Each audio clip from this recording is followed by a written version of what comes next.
Hello दोस्तों, मैं हूं आपका दोस्त RSG रविशंकर और आप देख रहे हैं हमारे YouTube channel RSG Ravishankar review. और आज हम रिव्यू करने वाले हैं विकी कौशल की रिलीज फिल्म सरदार उधम सिंह की, जो 16 अक्टूबर को अमेजन प्राइम पर रिलीज हो चुकी है। दोस्तों, मेरा एग्ज़ाम चल रहा था, इसलिए मैं 2-3 दिन से मूवी नहीं देख पा रहा था। उसी में से समय निकाल कर 3 दिन में मूवी को देखा हूँ और आज मैं फिल्म का रिव्यू कर रहा हूँ। तो आइए शुरू करते हैं। फिल्म का निर्देशक हैं सुजीत शेखर और इसके डायलॉग राइटर हैं रितेश शाह।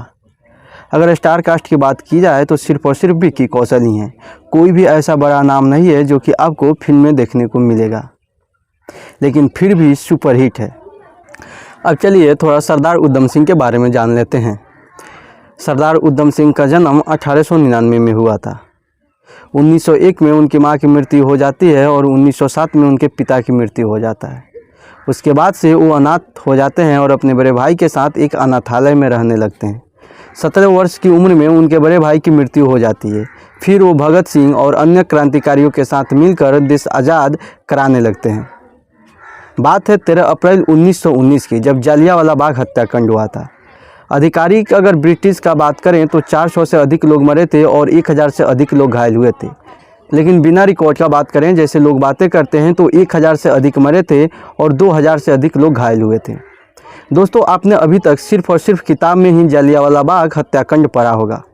अगर आप यह फिल्म देखते हैं तो मैं यकीनन कह सकता हूं कि उस सीन को आप जी सकते हैं कि उस समय कैसा हुआ होगा। एक ऐसा जगह जहां पर जनरल डायर आता है और गोली चलाने का हुक्म दे देता है। कहीं से भागने का जगह भी नहीं है और एक रास्ता बचा है तो सिर्फ और सिर्फ पतला रास्ता। लोग भागे तो भागे कैसे? वहाँ पर लाशों की ढेर सा लग जाती है। एक वहाँ पर कुआं होता है, लोग बचने के लिए उसमें कूदने लगते हैं, लेकिन वह भी लाशों से भर जाती है और उसमें से 100 से अधिक लाश कुएं से निकला था। उधम सिंह, उन्होंने अपना नाम राम मोहम्मद सिंह आज़ाद रखा था। राम यानी हिंदू, मोहम्मद यानी मुस्लिम, सिंह यानी सिख।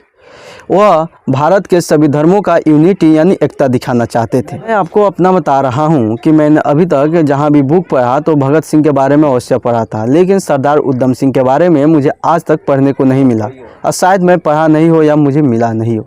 लेकिन जब मैंने यह फिल्म देखा तो उस उधम सिंह के बारे में जाना जिन्होंने उस जनरल डायर को मारा जिसने गोली चलाने का हुक्म दिया था। जालियांवाला बाग क्यों हुआ था? तो क्योंकि रॉलेट एक्ट जो काला कानून आया था उसे वापस करने का विरोध हो रहा था और उसी के लिए माइकल ओ डायर ने जनरल ब्रिगेडियर डायर को हुक्म दे दिया गोली चलाने का। और जनरल डायर ने बिना कोई आदेश दिए और बिना चेतावनी दिए लगातार गोली चलाने लगा। 10 मिनट में 1550 से ज़्यादा राउंडिंग की गई थी। अब आप अनुमान लगा सकते हैं कि कितने लोगों को मृत्यु हुई होगी। अब बात करते हैं एक्टिंग के बारे में।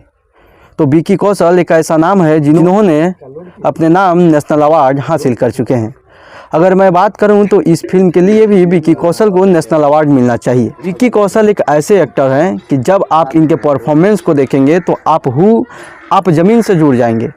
जैसे थिएटर एक्टर होते हैं, मनोज बाजपेयी हो गए और नवाजुद्दीन सिद्दीकी हो गए।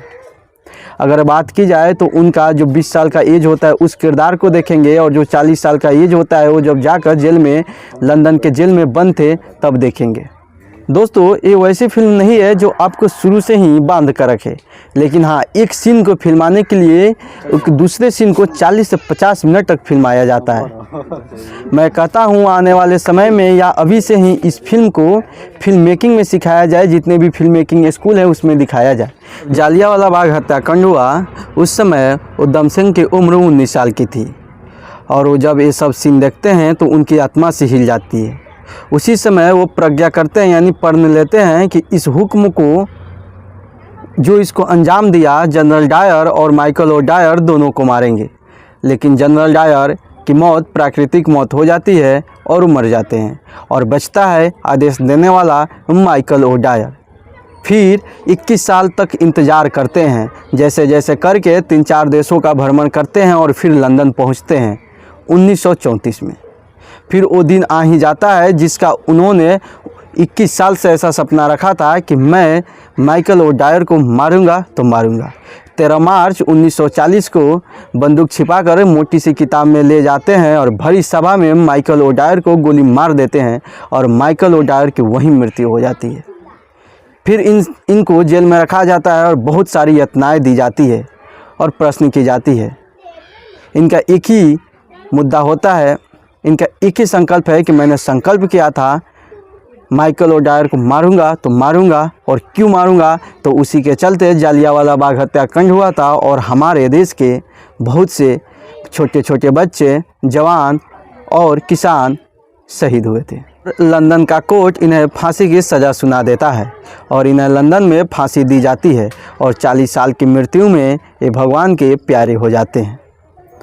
तो दोस्तों, इस फिल्म में आपको वो हाई स्कोर म्यूजिक भी नहीं मिलेगा देखने को जिससे आपका खून उबलने लगे, लेकिन यकीनन कह सकता हूँ जब आप इस फिल्म को देखेंगे तो आपको लगेगा कि हाँ, देशभक्ति क्या होता है।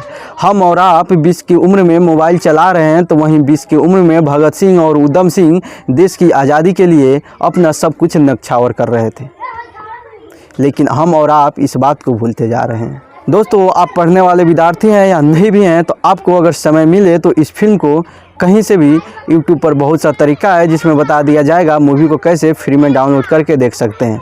आप फिल्म को देखें और उस उधम सिंह के बारे में जानें जिन्होंने उस जालियांवाला बाग हत्याकांड का बदला लिया, वो भी लंदन जाकर। दोस्तों, इस तरह आने वाली बॉलीवुड, टॉलीवुड और भोजीवुड की फिल्मों और वेब सीरीज़ का रिव्यू जानना चाहते हैं और अपडेट होना चाहते हैं तो आप हमारे चैनल को सब्सक्राइब कर लें, ताकि हम जब भी वीडियो अपलोड करेंगे सबसे पहले आपको पता चलेगा।